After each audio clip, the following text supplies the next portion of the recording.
Hello student, how are you? अच्छे होंगे आप। तो today we will discuss about chapter 11 class 8 part 7 force and pressure. इसके पहले पार्ट 6 में मैंने आपका एक्सप्लेन कर दिया था फोर्स एंड प्रेशर का अप टू डेट। ये इसके बारे में थोड़ा सा डिटेल स्टडी करते हैं। रिजल्टेंट फोर्स क्या होता है? What is resultant force?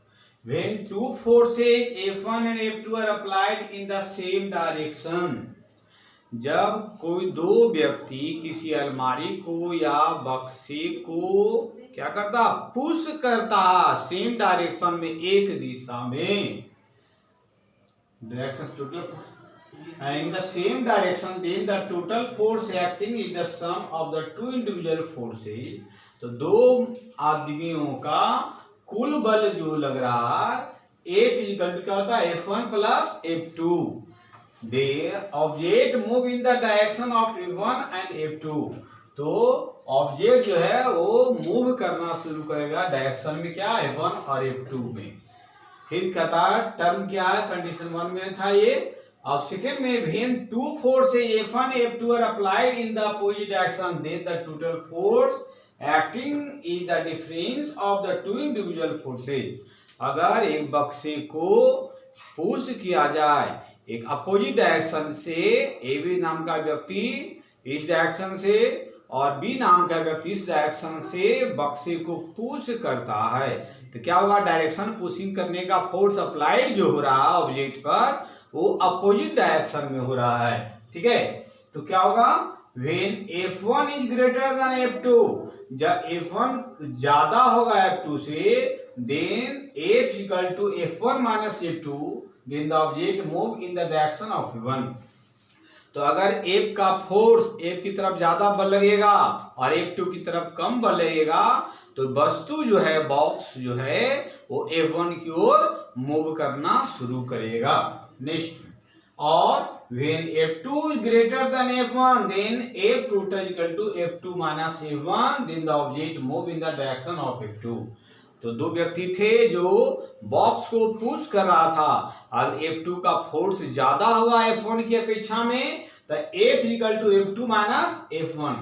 तो वो ऑब्जेक्ट, हमारा वस्तु बॉक्स जो होगा या अलमारी, वो F2 के डायरेक्शन में मूवमेंट होगा। Is it clear? अब आइए नेक्स्ट में, if F1 equal to F2, then F total equal to 0, then object stay still, such force are said to be balanced forces। जब F1 और F2 दोनों का वैल्यू इक्वल होगा, तो वस्तु जो है एक जगह स्थिर हो जाएगी, वो न आगे और न पीछे की ओर उनका मूवमेंट होगा। Is it clear? ये अब एटमॉस्फेरिक प्रेशर के बारे में जानते हैं। वायुमंडलीय दबाव, it is the pressure exerted on object by the weight of the column of air over it is called atmospheric pressure. एक प्रकार का दबाव जो होता है किसी वस्तु पर लगता है, तो वेटिंग होता है एयर में। ठीक है, क्योंकि हमारे एटमॉस्फेयर में चारों तरफ एयर भरे हुए हैं, जिसका भी वॉल्यूम होता है, वेट होता है। तो प्रेशर को हम लोग एटमॉस्फेरिक प्रेशर के वायुमंडलीय दबाव के रूप में जानते हैं। Application of atmospheric pressure in everyday life, हमारे दैनिक जीवन में एटमॉस्फेरिक प्रेशर का क्या महत्व है, क्या योगदान है। ड्रिंकिंग स्ट्रा, जो पाइप के द्वारा हम लोग कोल्ड ड्रिंक या सॉफ्ट ड्रिंक पीते हैं, या कोकोनट पीते हैं, नारियल पानी पीते हैं पाइप लगाकर, उसके बारे में क्या, the lower end of drinking straw deep in the soft drink when we sucked at the upper end of the straw with our mouth, the pressure is of air inside the straw and in our mouth is reduced, but the pressure acting on the surface of the soft drink is equal to the atmospheric pressure। जैसे ही pipe को हम लोग उसमें dipped करते हैं liquid में, तो इसमें एयर भरा होता है, तो एयर कहाँ चला गया, वो लिक्विड में, और फिर माउथ के द्वारा सक किए तो एयर इस लिक्विड से होते हुए ऊपर की ओर चला जाता है और लिक्विड हमारे माउथ में चला जाता है। तो एटमॉस्फेरिक प्रेशर का एक कमाल है। फिर सेकंड में आए सिरिंज में a glass tube or plastic tube with a nozzle and piston for sucking in and ejecting liquid in a thin stream is called a syringe. The syringe bursts on the strength of atmospheric pressure when we press the rubber bulb of the dropper by keeping its nozzle dipped in the liquid. Air present in the glass tube and bulb is seen to escape in the form of the bubbles.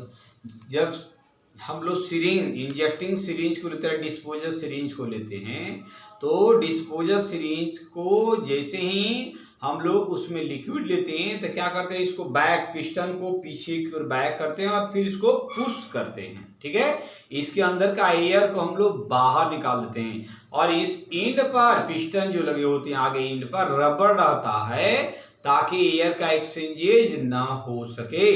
और बहुत से लोग क्या करते हैं कि air को पीछे की ओर करते हैं, पिस्टन को पीछे की ओर करते हैं और एयर जब इसमें फिलअप कर जाता तो लिक्विड में या वायल जो रहते हैं इंजेक्शन के उसके अंदर में डिप्ड करते हैं और प्रेशर पिस्टन को दबाता है तो एयर चला गया अंदर की ओर गया तो लिक्विड क्या होते हैं, इस प्रकार से बल्ब को रखते हैं तो सिरिंज के पिस्टन नीचे की ओर डाउन हो जाते हैं कि एयर प्रेशर के दबाव के द्वारा एयर इस पर इफेक्ट डालता है लिक्विड पर और एयर के प्रभाव के द्वारा पिस्टन नीचे की ओर डाउन हो जाते हैं।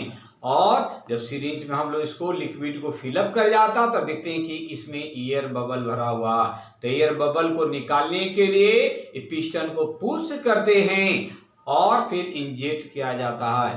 तो यहाँ पर हम लोग एटमॉस्फेरिक प्रेशर के रूप में जानते हैं। तो हाइड्रोलिक पावर के रूप में जो ट्रैक्टर या ट्रक के रूप में रहते हैं तो हाइड्रोलिक प्रेशर के द्वारा एटमॉस्फेरिक प्रेशर के द्वारा वो वर्क करते हैं। तो ये चैप्टर जो हमारा फोर्स एंड प्रेशर 8 क्लास का था, चैप्टर 11 का, वो पार्ट 7 में कंप्लीट हो गया। इस चैप्टर से रिलेटेड जो भी क्वेश्चन हो वो आप इसको बनाइए और इसको शेयर करें। जहां डाउट होगा आप हमें व्हाट्सएप के द्वारा या फोन के द्वारा आप हमें इन्फॉर्म करेंगे। So next topic will be started in next video. Thank you.